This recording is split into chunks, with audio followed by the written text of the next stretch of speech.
Hey everybody, and welcome back to another exciting episode of Criterion Watch. Yay. I'm your host, Jonathan Moody. I'm here with Paul Presenza, known as the Moo Cow Moo. Moo. And we have an interesting one. Now, Paul had told me, I think, once that either he had seen this a long time ago or has never seen this movie, and so he has no idea what I'm picking out right now.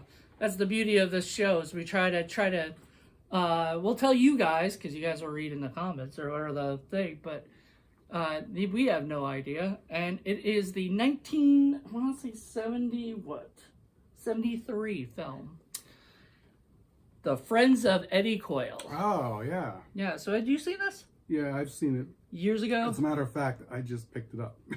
Oh, yourself? Yeah, I ordered it not too long ago on Amazon. On Amazon? Well, Because there it you hasn't go. come yet. But yeah, no, that's a pretty fun movie. It's It's underrated film. Yeah, and it's something I saw last year when I bought it off it was either July sale or the I think it was July sale. So for it's Criterion, huh? Yeah, you didn't get the Criterion version? Mm-mm. No, I didn't know there was a Criterion version. Yeah, so there's a Criterion version of this film, and it's gonna look beautiful. Robert Mitchum. So I'm really excited to show you this and talk about the film, but we'll be right back, to talk about this film. Till then, everybody, bye.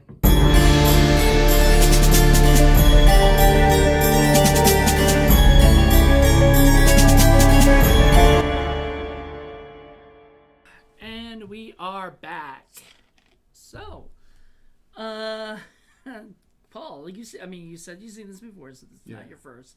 But what did you think seeing it again on Blu-ray? Yeah, it's great. It looked great. Good movie. A little sad, but it's a morality tale, kind of, more or less. I mean, you don't want to be the person getting involved with those kinds of folks, because the Friends of Eddie Coyle are really not his friends at all. And he doesn't of Eddie Coyle learns that the hard way, unfortunately. Yeah, I mean, it's a sad tale because, I mean, in that life, you either, if you get out pretty much in a body bag, and somewhere, or in jail. But it's a really great role, especially if you're a fan of Robert Mitchum, because it's, he does a great job in there, and it is a very unglamorous role. I mean, very, very gritty and sort of down to earth, and it's, for a star like him to do this, it just goes to show you how much he's not just a movie star, but a really, really good actor as well. That he can, subvert his ego and go into this sort of grubby, sad sack character, So, yeah, it was really, really good. And lots of good folks that we've seen from other things. Alex Rocco from Godfather, and Peter Boyle from Young Frankenstein, and James Tolkien, and all kinds of folks. Back to the Future, and directed by Peter Yates, who did Kroll and Breakaway, and then Peter Monish, which when I looked him up, he had done he had a bunch of stuff in like the 70s and 80s and whatnot, and he's just look him up. He's done a lot of work, and he's produced a lot of stuff, and he'll produce this movie. So so it's similar to a number of other sort of gritty 70s crime noirs from the period. I was saying there's a little bit of Serpico in there. There's a little bit of Killing the Chinese Bookie in there. A little bit of Prince of the City in there. A little bit of The Killers in there. There was a real nice mix of different other types of similar films that you could see. Yeah, and I had found out that Tarantino was a huge fan of this movie growing up and everything, and Jackie Brown, the character of Jackie Brown and everything, was actually, because the original Jackie was Jackie something else or whatever, like Jackie Kelly or something, or whatever. It had nothing to do with Jackie. It wasn't Jackie Brown, but in Rum Punch, the Elmore Leonard book, which also Elmore Leonard is very talky and very does these good crime thrillers kind of things, and this was very talky, but not as talky as I thought it was gonna be, or whatever. It has a nice mix, you know. But it had enough tension that it kept you going. And it had enough visuals where everything was beautifully shot. Like every scene was just. It's interesting you say about Jackie Brown, because I always assumed because he was a big '70s fan and he loved things like Foxy Brown. Yeah, that's what I figured. No, he actually there's a character named Jackie Brown. I think he was the, if I'm correct, he was the, what is it? Jackie Brown was Stephen Keats, and I think he was the gun guy. Mm-hmm. Kind of looked a little weird, and we said we knew him from somewhere, but we couldn't face him. He had like gap teeth and stuff, and that guy was my favorite character, by the way. He was really good. He really stole the movie at times. Very smart criminal, except at the end when he got caught, you know. But like, that's I think the theme of this movie is just don't trust anyone but yourself. You know, if you think I mean, I guess you have to, if you're like a gun person, like selling guns, you have to trust people, right? Yeah, pretty much. Anything, if you're going to do any kind of crime, somewhere along the lines, you can't do it all by yourself. You have to trust someone. Right. And that's the weak chink in the armor. So yeah, you don't know if that person is working for the feds or is just out for themselves. Because they're always out for themselves. Yeah. So what do you say? Life is hard, and it's harder if you're stupid. If you're stupid, yeah, life is harder if you're stupid. Which I totally agree with. He was very smart. I want to point out the cool things he did, which was the smart stuff he did, which was he knew that there was some kind of weird setup with stuff, and he was very paranoid. So and reasonably so. Like he wasn't like crazy paranoid. He was just like, I'm not going, like, the guy was like, drive up this hill. He's like, nope. I'm not going up there. No. With people who have guns with I have money. Machine guns and they know I have money? Yeah, no. I have money? No. So he's like, you go up there. Because at one point he goes, why do I get to go up there? And he's like, because you need the exercise. Because I like the moonlight. I don't care. Just keep going. Right. Just go. I don't want you, I want you to bring these guys down. I thought that was kind of cute. And so he brings the guys down with the guns. They have rifles, and they kind of give the guy the rifles and has the guy put them in the trunk. But not the ammo. But, yep, he says, where's the ammo? And they're like, we couldn't get any. The guy was sick, and he couldn't do it that day or whatever, the ammo guy. But we'll get it to you. And he was like, yeah, well, I'm a nice guy, so I'll give you the full amount. Which I thought was pretty cool. Like, like he was... Because you don't want to burn bridges either. I mean, that's the thing. It wasn't their fault, but necessarily they do need to give him the ammo. Right. Like, that's what he's paying for. Right. So he doesn't want to, like, get screwed over. And then there's these other two, it's like man and, like, a girl that was, like, a kid. It looked like she was, like... They both looked like kids. They were both young. They want to rob a bank. They want to rob a bank, so they needed machine guns. And... he's once again not very trusting, which he shouldn't be, because he doesn't know if these guys are just like cops pretending to be, I mean, I'm pretty sure the girl's not a cop, but whatever. But they could be working with the cops in some way, or whatever. So he doesn't know, so he has to, he gets the money, like the half up front, because probably because he has to get the guns to begin with. He's got to pay someone. He has to pay someone to get the guns. Somebody has to get paid. And so he does that, and it's insane. Like, with the stuff, that it actually shows you what criminals did back then and whatnot. And the most duplicitous of all is Peter Boyle, because he's, sort of friends with Robert Mitchum's character, but he's the guy, it turns out, was the one who's doing the setup all along. And he even rats him out to the mob guys and says, "Oh, he's just pretending to be upset about all this," when he really was, and he knew he really was, because he didn't have anything to do with it. Yeah, and then he had to kill him. And then Boyle's been playing the two sides off each other, and he's the one making out, and someone's got to go. And it's gonna be Robert Mitchum. Yeah, unfortunately. I mean, I think Eddie knew it.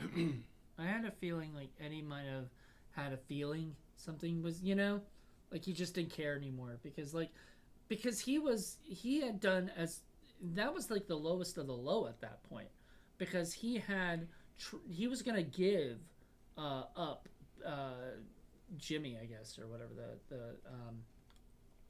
the Scalise and all the guys. Scalise. Yeah, but he was too late. It was too late, and so he knew he had nothing else, right? So he was going back to jail. So when his buddy is like, "Hey, do you want to go to a Bruins game? Just forget this mess." I think he had a feeling like it just, like whatever was going to happen just didn't matter anymore. He was either going to go to jail or he's going to die. Either way. That's how I kind of viewed it.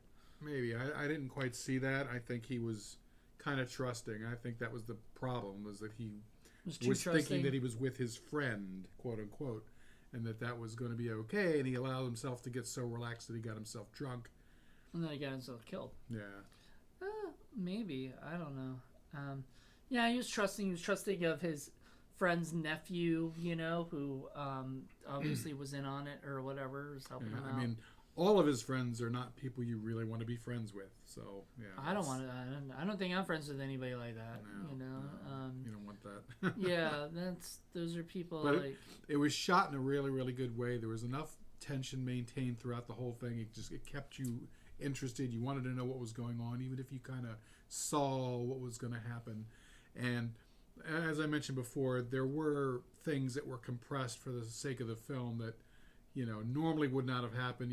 Generally bank robbers would not knock off that many banks so close to each other and in such a short period of time, because, the banks aren't stupid and the cops aren't stupid. They're going to start, once you get the money, that's a lot of money. Right. You can just sit on it for a while and just be like, we got away. All right.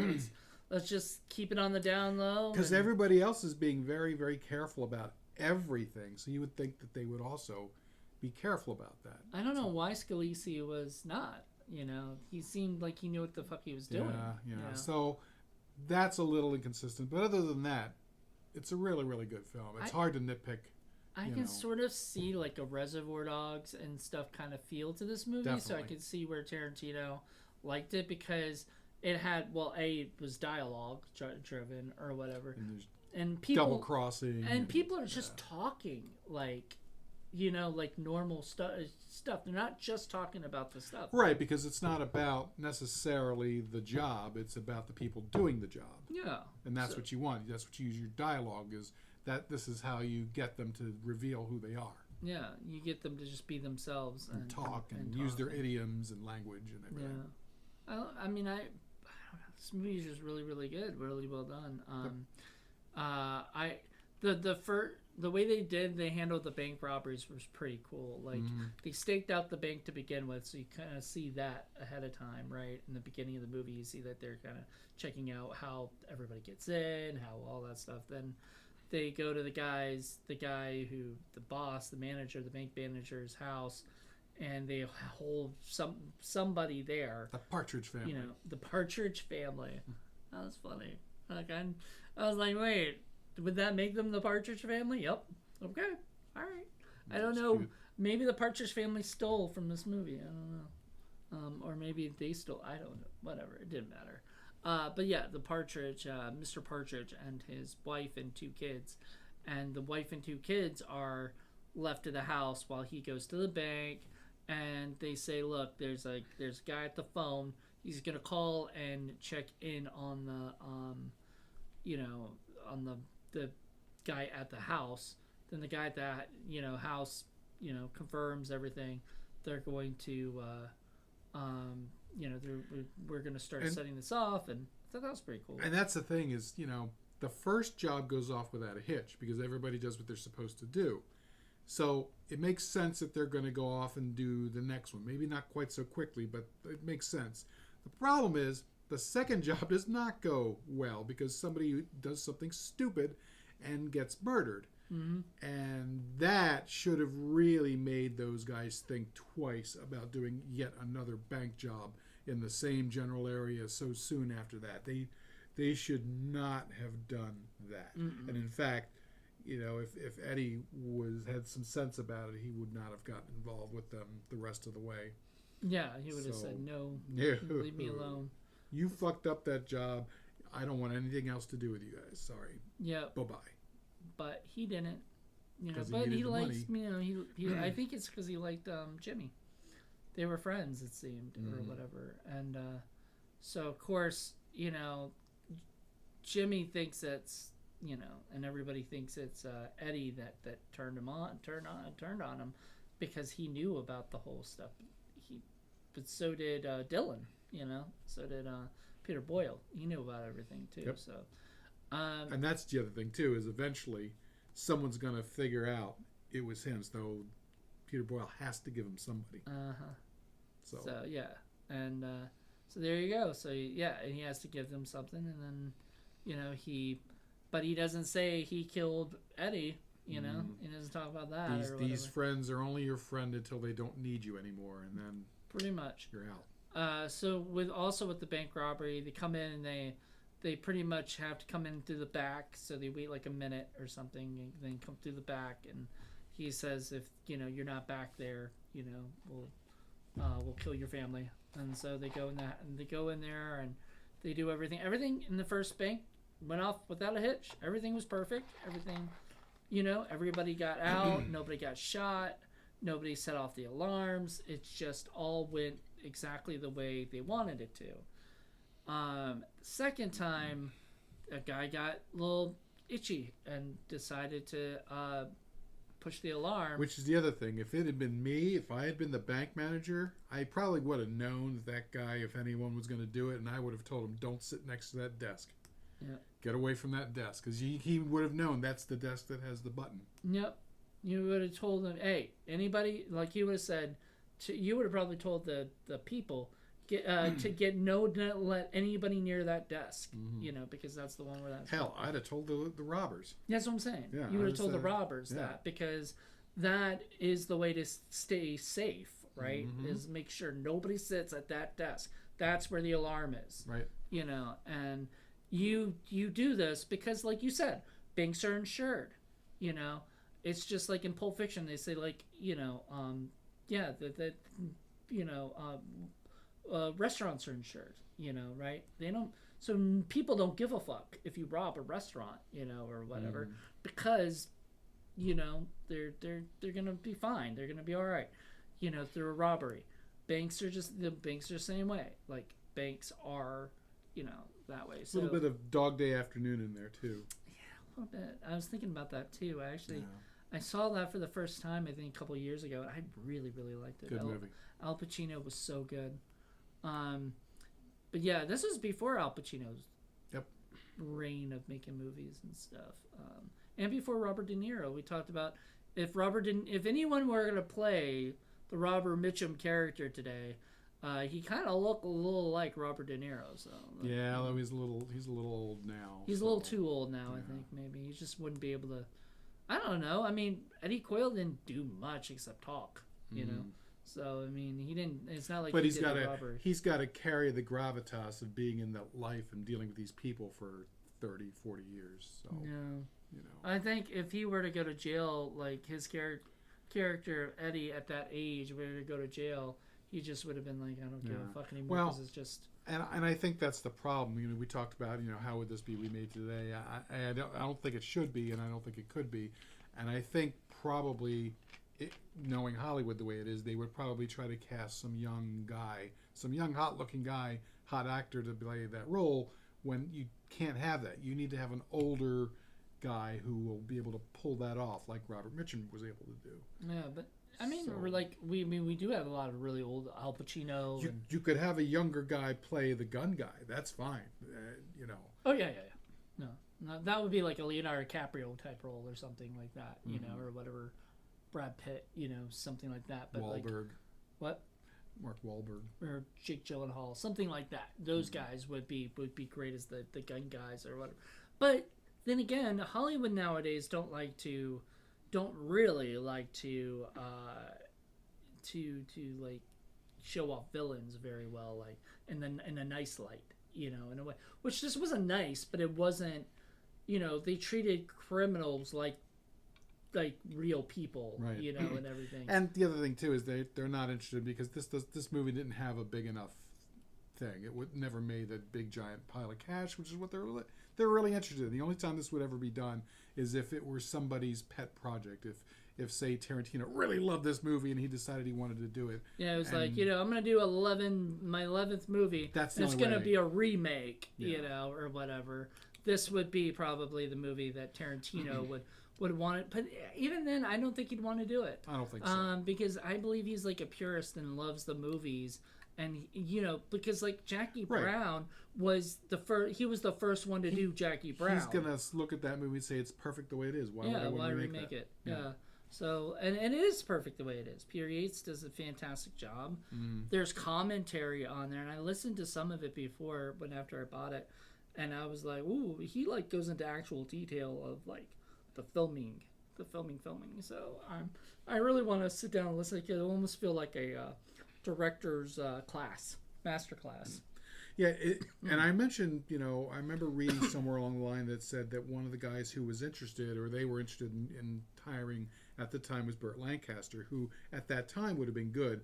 And I don't know if you saw Atlantic City, but the characters are similar, except at the time Burt Lancaster was actually older, because that would have been 1980, I think. So I could see him in 72 doing it, but other than that, I can't really see other than Robert Mitchum really. I'm glad they didn't go with like Frank Sinatra or something like that. I'm surprised Frank Sinatra didn't, because that's at the time when he was trying to do all the rough, heavy roles that he was doing. I'm just surprised he wasn't even like in. I mean, I'm sure Peter Yates wanted. They probably didn't have the money for Sinatra. I mean, I don't know. Like, it's funny how studios are, and this was a studio. This is 20th Century Fox. It looked like. So, like, I think it was 20th Century Fox, wasn't it? Something like that. The only other guy that might have Paramount done it that I also think would work would be James Coburn. He would have done a good job too. But other than that, it's perfectly fine the way it is. It's kind of refreshing to see Robert Mitchum doing that, because he's usually not playing a bad person. Oh yeah. So it's kind of against type for him. Yeah, he's good. I don't know. And by the way, how Eddie get his name Fingers? Oh, yeah. Oh my goodness, that was Eddie Fingers. Ouch. Eddie Fingers, and he got it because he said he had 4 knuckles or something. Extra knuckles. So he slammed his hand in a desk. And just broke his fingers. Describing it, man. Ugh, like that's all you need. Like, people are like, oh, you need film is visual. You need to see that stuff, and I'm like, I can see it. When he describes it, I'm like, like I can just see. And he even describes worse in my mind why he has to go through with it, because he says, it's like when I was in school and the nun said, put out your hand if you were bad, and they whapped you on the hand with a ruler. He's like, the one time I said no, she smacked me just as hard, but in the face, so it was worse. It's the same thing. So you learn that when somebody with power over you says put out your hand, even if you know what's coming, you do it anyway, because you know to say no is going to get it much worse. It's going to get it much worse. I mean, he probably would have gotten killed or something, Right. So that's the life he's in. Yeah, and that is not a good life. Mm-mm. I'm so glad I'm not in that life. And that's why he's so cautious at the beginning when he meets the gun guy, saying, hey, I got people to answer to.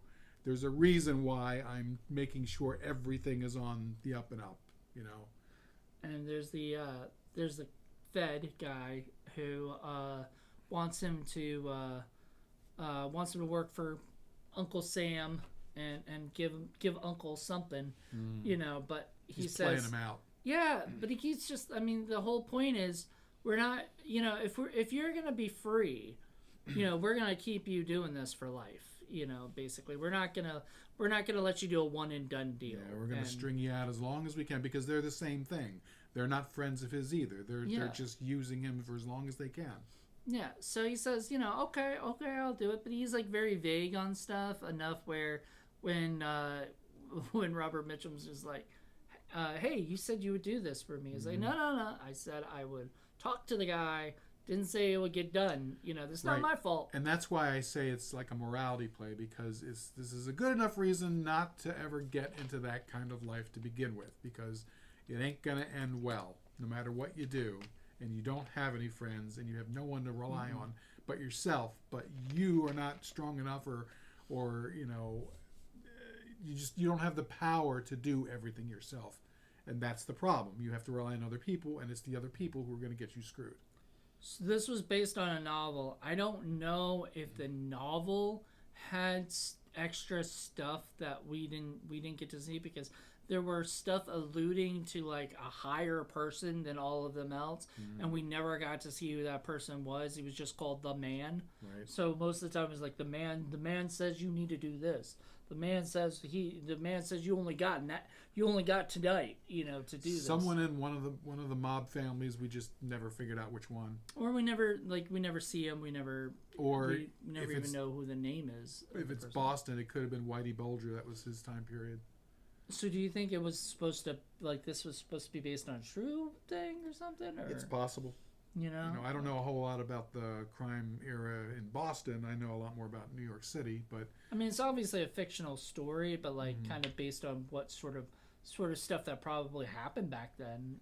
Like you said, like even with the Knuckles getting stuff, that was stuff that like mob people were probably doing. Oh, sure. To people. This wasn't. And it's typical because they still need him, because he can make the connects to get them guns. So they need to punish him and make him suffer, but they still need him. Yeah. So they can't just kill him. At least then. Right. You know what I mean? And I don't know why.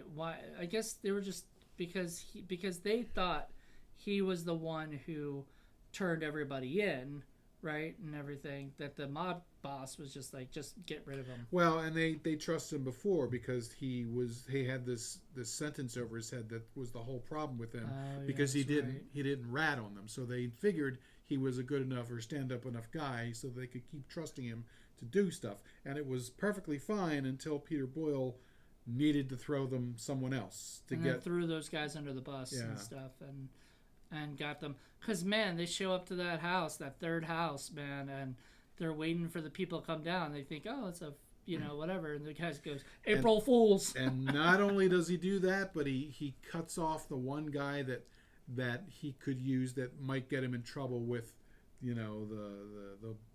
mob, and throws them Eddie, and this way they don't try to figure out who else it could be. Yep. So, yeah, that's it.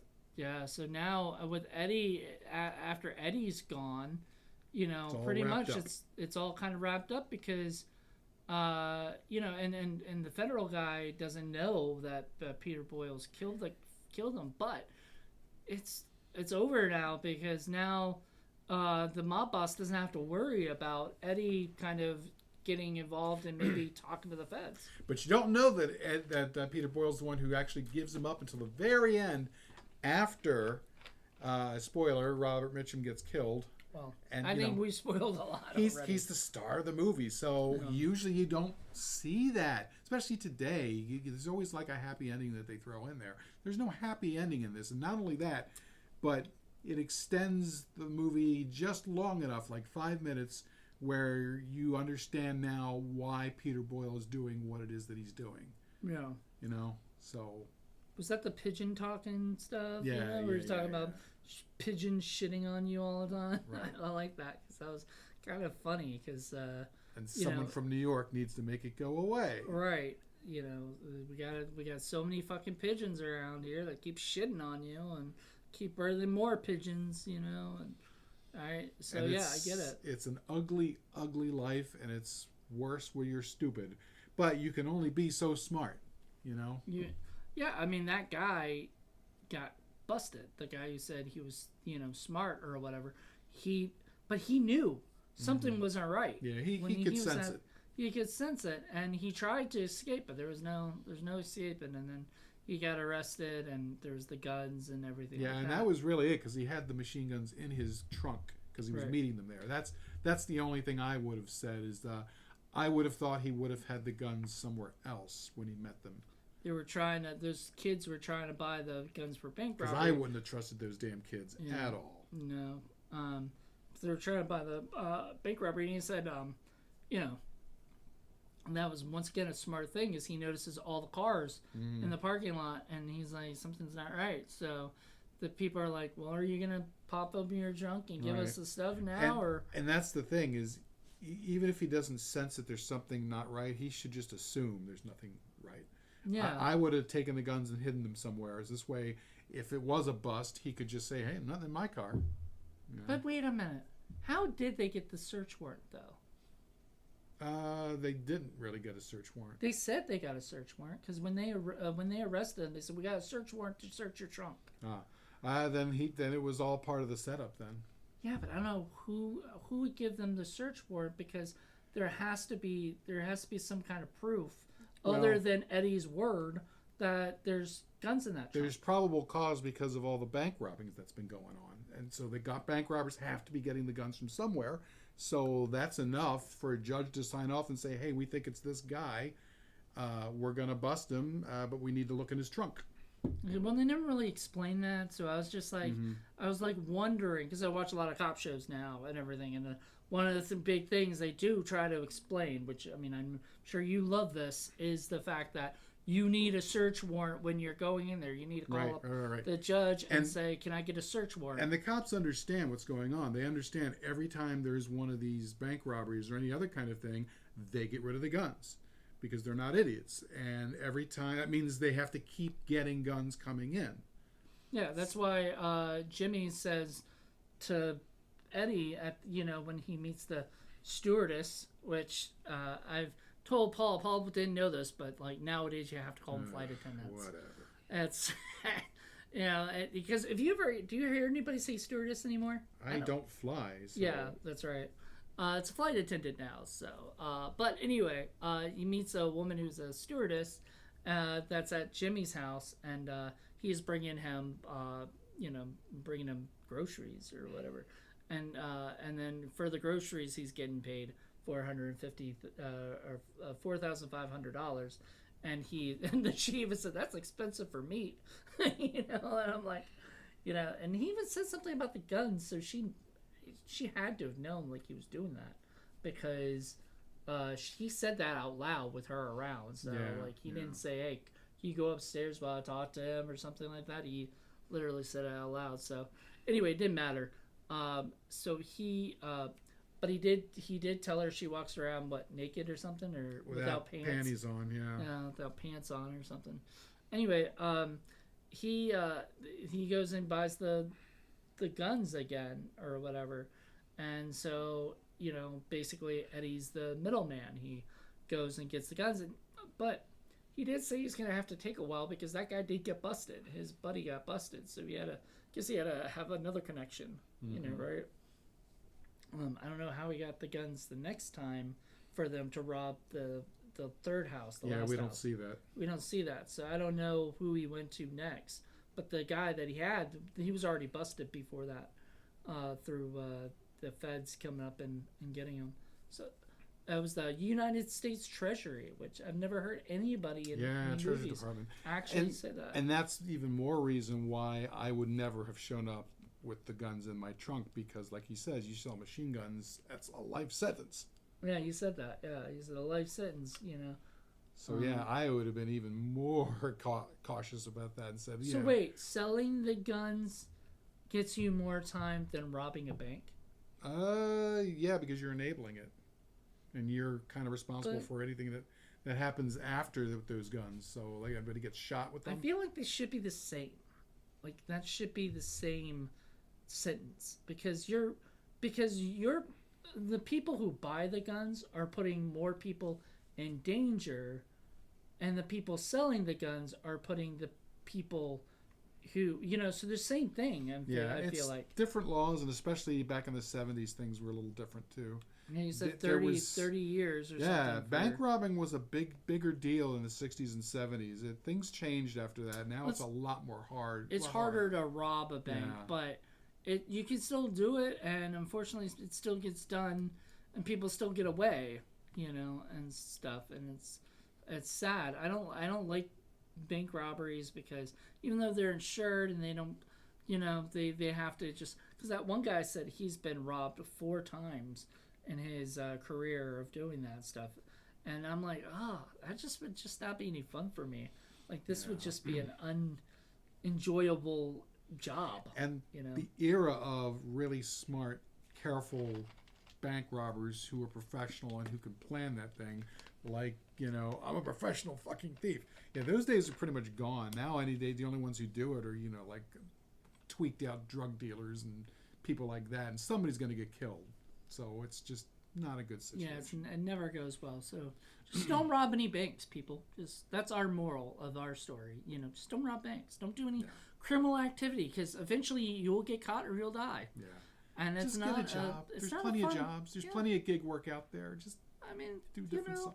Hey, you could work at home. It doesn't matter. Right. We live in a great time now. You don't need to get all the money right now. Yeah. Just work at it. Just work your way up, man. Yeah. Don't do crime. Don't do crime. Do we learn anything from Indie Film Cafe? It's don't do crime. Watch the movie. We're not kidding. This movie, it's grim. It is not a very happy-go-lucky. Because you feel bad for him. He makes him even though he's a sad sack, you can't help but feel some sympathy for him. Yeah. Especially because he's getting older and he doesn't want to be doing this anymore. He's got a wife and kids, and he just wants to go off in Florida. You never see retire. the kids, but you see the wife. Yeah. Well, you do. Remember, they come running out and go to the bus. Oh, yeah, that's right. That is right. And then he's talking about how weird it was. Something apparently weird there. The kids were... Because the kids probably aren't dumb. They know he's doing something shady. Yeah. He's a shady guy. Maybe because he said maybe the kids laugh at them at school because they know that their dad's up to no good.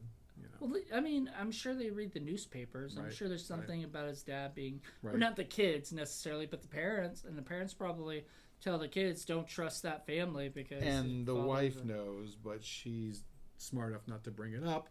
She's like, oh, I feel like I'm married to the president. Mm-hmm. Call the president, call the Pope, whatever. And she walks upstairs, and I'm like, she knows. Yeah, she knows. She knows what's going on. Which, once again, you were saying like Brenda Fricker would be perfect for that role. Yeah. Would have been perfect for that role. That's what I saw. She that lady was sort of a Brenda Fricker kind of character.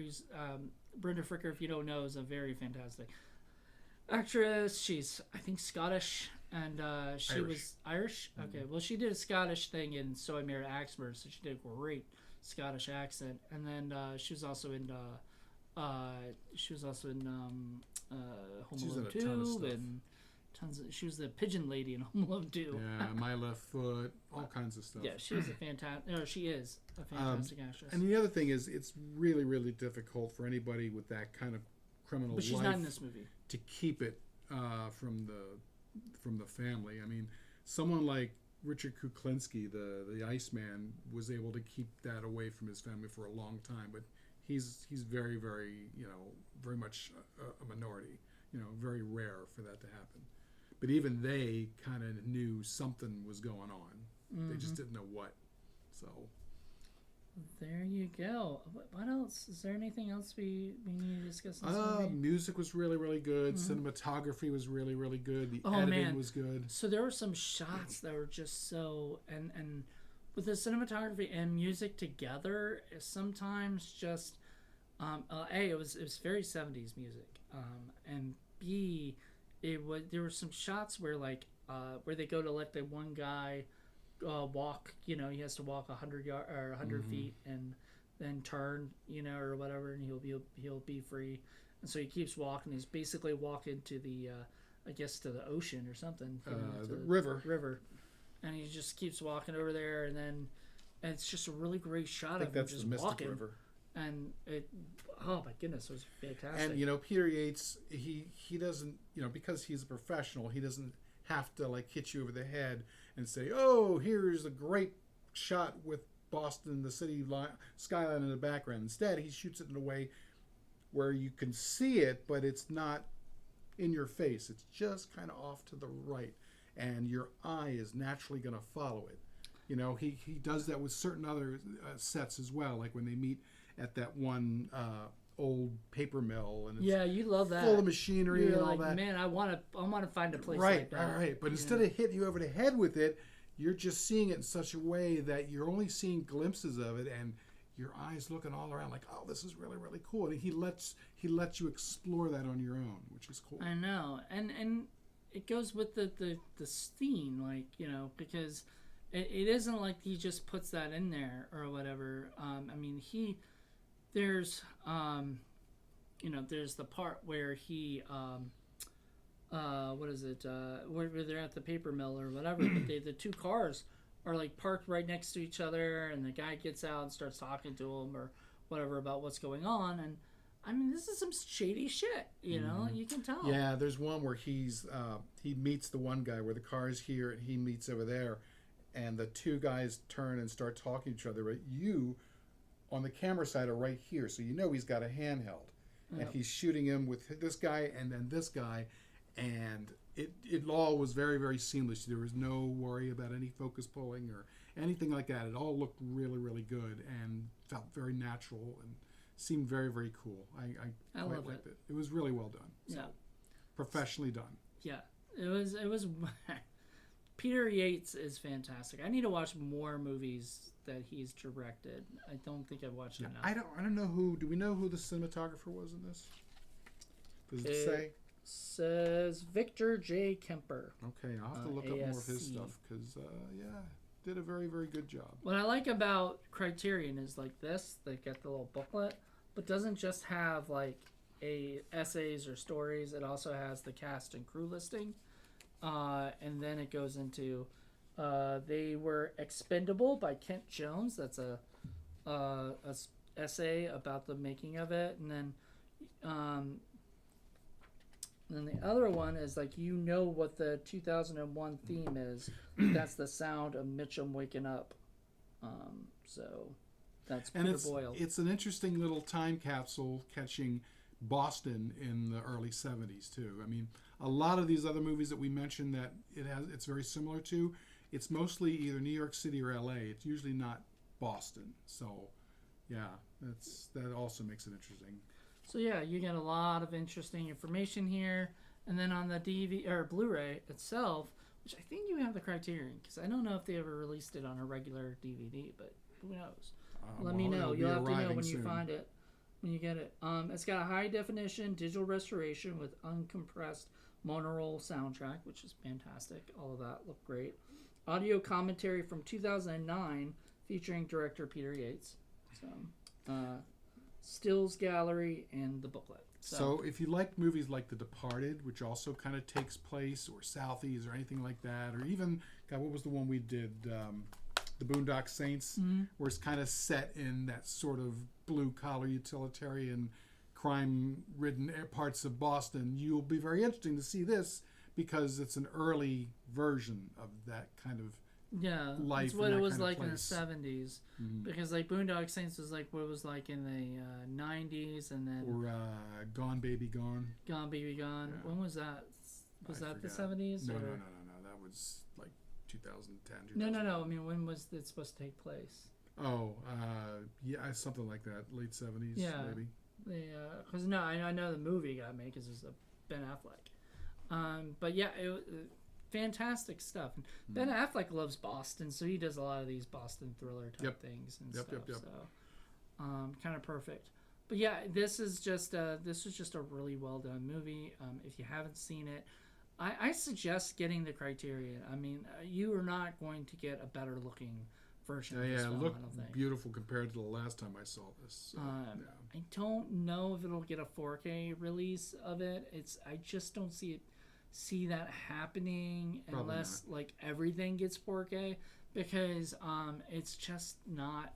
And they're not going to do that because it's going to be another advance and then another advance and then another advance, and I buy it. Not every single movie is going to get every single advance. Here's what will happen: if it goes on 4K, I'll buy it. Then I'll sell you this one. Okay. And then that's the deal. And then because you're not going to buy the 4K, but you'll buy the Blu-ray. Yes. You know. That's all you gotta do is if they do that. But I don't. The only other thing I can imagine is if Criterion doesn't do the 4K and Kino Lorber does the 4K for it, which, like I said, it would be cool to see it on a 4K, you know. But it does it really need it? Probably not. I mean, it's gritty. It's whatever, but it's not. I don't know if it needs to be 4K. I think I want to do a discussion on Blu-ray Hunter eventually of like why do things not need to be on 4K? Like, what movies need to be on? Now, I think every movie should be on Blu-ray, at least, you know, if it was a DVD. Like, just upgrade it to Blu-ray, why not, you know? But 4K, just, I feel like that's just, it's a little too much. Every time we get a new advance, something gets left behind. That's always been the problem, you know. Tons of great VHS movies that never made it to DVD, a bunch of great DVD movies that never made it to Blu-ray. There's some going to be movies that made it to Blu-ray that never make it to 4K, and etc. Well, that's if, like, because back in the day, they stopped making, like, they stopped making DVDs, but they still make DVDs. And every time that they do that, they have to go back and remaster something at a new technology, and it's not cheap. So that's the problem. Yeah, so is it worth it? And I love, there's a guy on YouTube called Serial Midnight, Heath, and he will interview the guy who does, like, Kino Lorber and stuff, and he asks him about the 4K stuff and why some movies aren't on 4K. And the big thing that he discussed in the thing is, like, not everything can be, we cannot put everything on 4K because it costs too much, and we need to make sure this is what's going to sell.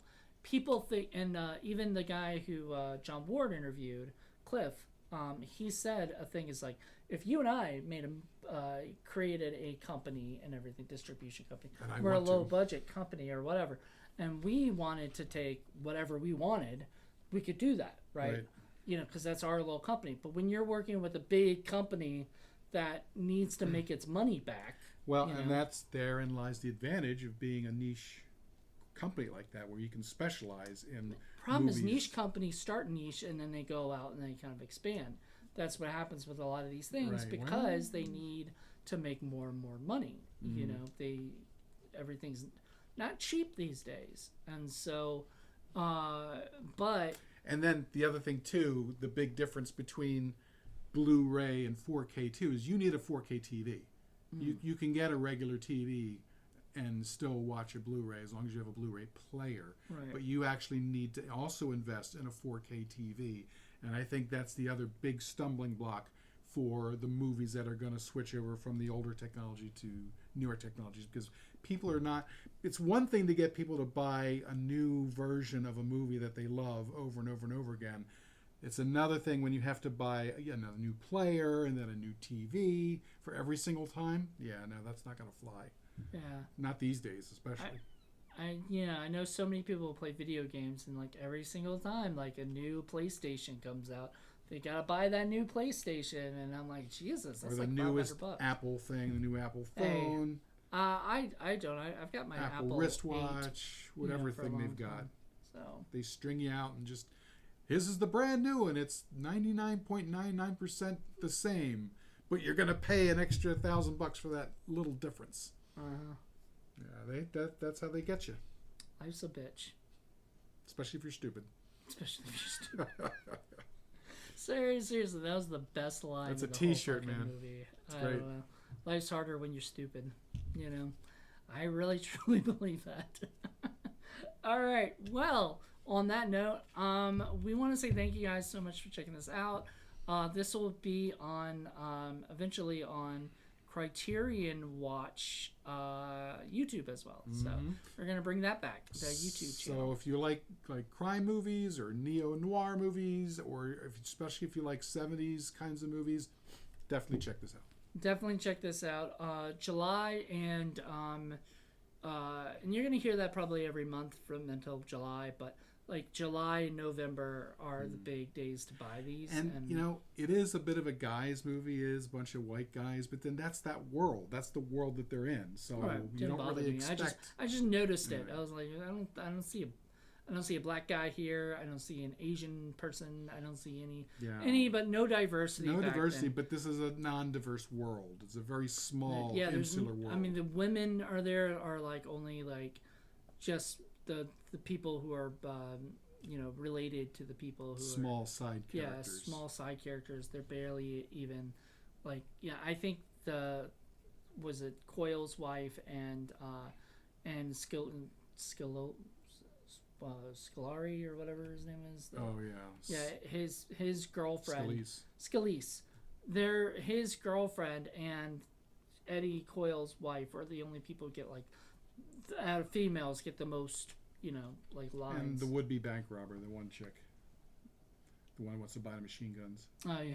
She gets a couple of nice lines, but yeah, that's the world. So, but it's 1973, so it is what it is. Yeah, it didn't bother me just because that was what I'm used to in that time period. So right. I was like, whatever. I mean, you can't look at a movie like Raging Bull and ask where are all the diverse characters. It just didn't exist in that world. You can't take a modern look at things and impose it on a movie that was made back then. You can criticize modern movies, and you should, but it's different for something made back then. Right, and especially if you're doing something now, because a lot more people are doing more diverse stuff now. So like bank robbers and whatnot are more diverse and everything. Like if you want a more diverse, really good movie about robbing banks, something like Dead Presidents. I don't know if you ever saw Dead Presidents. That was really good. That was urban. That was a very urban movie. I love that movie. What are the brothers' names that made that? The Hughes brothers. Hughes brothers. Yeah. Oh, it's great. I remember renting that, going, like it was such a grim, nasty, fucking good movie. Yeah, that's something that should be on Film Freaks at some point because it's really good. Should. I also like Point Blank, but that was a bunch of white guys, in that one, or Point Break, not Point Blank. Yeah, I love Point Blank. Yeah, there's completely different. We're going to be doing Point Blank, but just not yet. Yeah, that's not the whatever. That's a different movie. That's but another Point one Break, I want Joe to see. I was thinking those surfers that rob banks with the president's faces and stuff. Yeah, I know. Point Blank, I definitely want to have Joe for that. I think she'll love that one. All right. Well, everybody, hope you guys enjoyed this, and tune in next month where it'll be Paul's movie. Who knows what he'll pick? He's got a bunch at his house, so we'll see. Not as much as you. We gotta, it was tough because I had another one in mind, and then I chose this one, and I said I'll just start. I already know what it's going to be. So on the next one. Okay? Yeah. There you go. And so, everybody, hope you guys enjoyed this. And until then, bye.